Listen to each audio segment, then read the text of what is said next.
नमस्कार साथियों, आज हमारे चैनल पे आपका स्वागत है। और आज हम डिस्कस करने जा रहे हैं यहाँ पे यूडीसी के बारे में।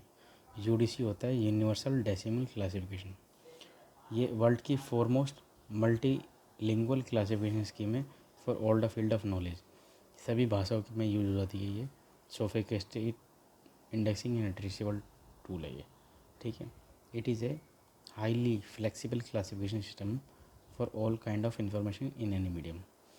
ज़्यादातर जो स्पेशल लाइब्रेरीज होती है उनमें हमारी यूडीसी यूज़ होती है।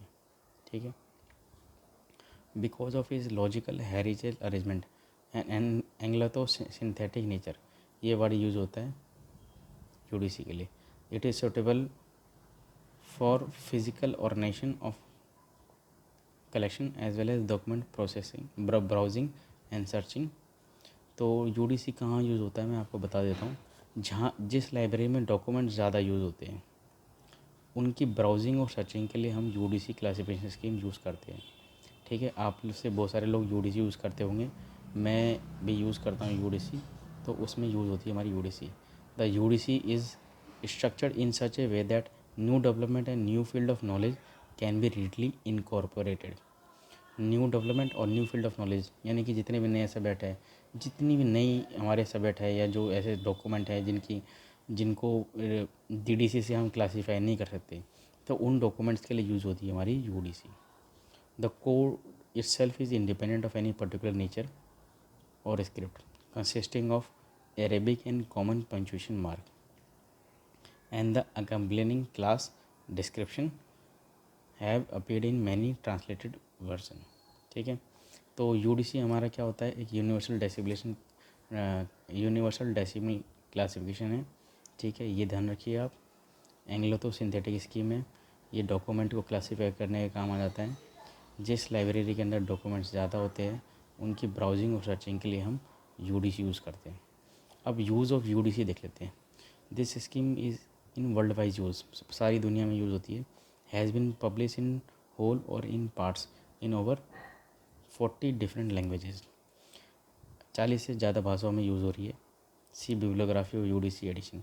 It is used in bibliographic services and documentation centre. Bibliographic service में यूज़ होती है, डॉक्यूमेंटेशन सेंटर में यूज़ होती है, in libraries in around 130 libraries जो पूरे वर्ल्ड के अंदर है वहाँ यूज़ हो रही है अभी eight percent. Library collection index by UDC can be found in library OPAC and databases. ठीक है, तो ये तो बात होगी कि कितनी जगह यूज़ हो रही है हमारी यूडीसी। 40 से ज़्यादा भाषाओं में अवेलेबल है। ठीक है, बिब्लियोग्राफिक सर्विस में यूज़ होती है, डॉक्यूमेंटेशन सेंटर में यूज़ हो रही है, और 130 से ज़्यादा कंट्री में हमारी एट प्रेजेंट यूडीसी यूज़ हो रही है। मैनेजमेंट कौन देखता है यूडीसी का? International federation for information and documentation, जिसे हम एफआईडी भी बोलते हैं, मैनेज द यूडीसी फ्रॉम इस creation around the year 1900 until 1992। एफआईडी ने क्रिएट करा था। ठीक है, ये इसका मैनेज करता है यूडीसी को। ठीक है, 1900 से लेकर 1992, when it became clear that more broadly based and financial autonomous organization was needed to administer and exploit UDC.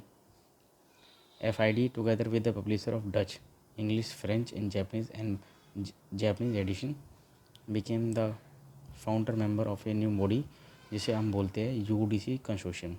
तो पहले एफआईडी देखता था इसका पूरा देखभाल, लेकिन जब जैसे जैसे ज़रूरत पड़ी तो इंग्लिश, डच, फ्रेंच, जापानीज़ और स्पेनिश ने सब ने मिलकर एक फाउंडर मेंबर की न्यू बॉडी वो करी, साथ में लेके आए, जिसे हम बोलते हैं यूडीसी कंसोर्शियम, यूडीसीसी।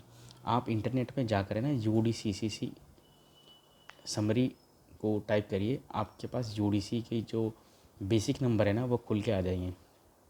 ठीक है, the consortium assumed ownership of UDC on 1 January 1992 को मेंबरशिप मिल गई। ठीक है, UDCC appoint UDC editorial team and UDC advisory body with international membership to oversee the content of UDC and contribute its revision.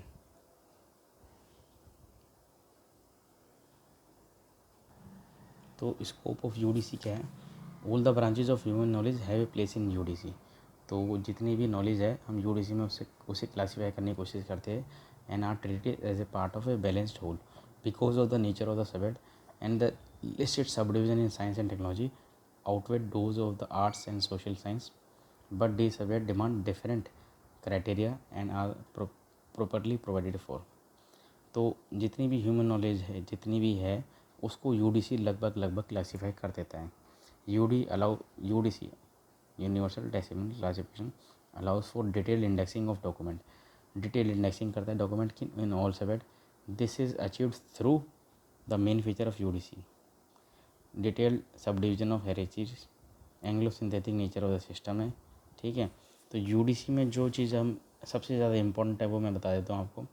ये diagram आप ज़रूर पूछ याद रखिएगा. UDC has modified and extended over many year to cope with the increasing output in all discipline and stage under continuous review to take account of new development. जो जितने भी नए डेवलपमेंट हो रहे हैं हमारी सब्जेक्ट्स के अंदर उन सबको यूडीसी क्लासीफाई करने की कोशिश करता है. तो यूडीसी के अंदर क्या होता है, एक तो होती है मेन टेबल 10 इक्वल पार्ट में डिवाइड करता है ह्यूमन नॉलेज को, और दूसरी होती है एक्सेलरीज. एक्सेलरीज 2 पार्ट में डिवाइड होती है, कॉमन एक्सेलरी, स्पेशल एक्सेलरीज. स्पेशल एक्सेलरीज जैसे टाइम वगैरह के लिए यूज़ होती है. ठीक है. कॉमन एक्सेलरीज जो होती है साइन होते हैं, प्लस का, स्लैश का, ब्रैकेट होता है उसके अंदर. ठीक है. कोलोन होता है, डबल कोलोन होता है. डबल कोलोन हमारा ऑर्डर फिक्सिंग के काम आता है. और common auxiliary sub division. Common auxiliary sub division में क्या होता है, इंडिपेंडेंट एक्सेलरी टेबल होते हैं और डिपेंडेंट एक्सेलरी टेबल होते हैं. तो यूडीसी के बारे में आपको जब भी क्वेश्चन आए ये डायग्राम याद कर लीजिए. ठीक है. ये पेपर में अगर आपने बना दिया और यूडीसी के बारे में बता दिया कि ये ऐसे ऐसे है, मेन टेबल 10 इक्वल पार्ट में एक्सेलरी कॉमन होती है, फिर स्पेशल एक्सेलरी होती है, कॉमन में साइन होते हैं, फिर कॉमन एक्सेलरी सब डिवीज़न होते हैं, कॉमन एक्सेलरी सब डिवीज़न में इंडिपेंडेंट एक्सेलरी टेबल होती है, डिपेंडेंट एक्सेलरी टेबल होती है, तो आपके नंबर पूरे हो जाएंगे. और यूडीसी ध्यान रखिएगा 1909 में आई थी. ठीक है. 130 से ज़्यादा कंट्रीज़ में यूज़ होती है. ठीक है. और यूडीसी पहले एफआईडी देखभाल करता था, बाद में यूडीसीसी यानी कि यूनिवर्सल डेसिमल क्लासिफिकेशन कंसोर्टियम इसका देखभाल करता है. ठीक है. 1 जनवरी 1992 से देखभाल करता है. पॉल ओलेट एंड हेनरी ला फोल्टन इनकी यूडीसी लेके आए थे. ठीक है. और एंग्लो सिंथेटिक स्कीम होते हैं, आलमोस्ट फेसिस स्कीम है, ये ध्यान रखिएगा. तो ये एक ओवरव्यू था यूडीसी के बारे में. यूडीसी यूज़ कैसे करी जाती है अगर आपको जानना है तो वो भी कमेंट करिएगा. आप जितना ज़्यादा कमेंट करेंगे तो मैं आपको बता पाऊँगा, मुझे भी इंटरेस्ट आएगा कि आपको पढ़ाना है. ठीक है. तो thank you for watching my channel. Thank you.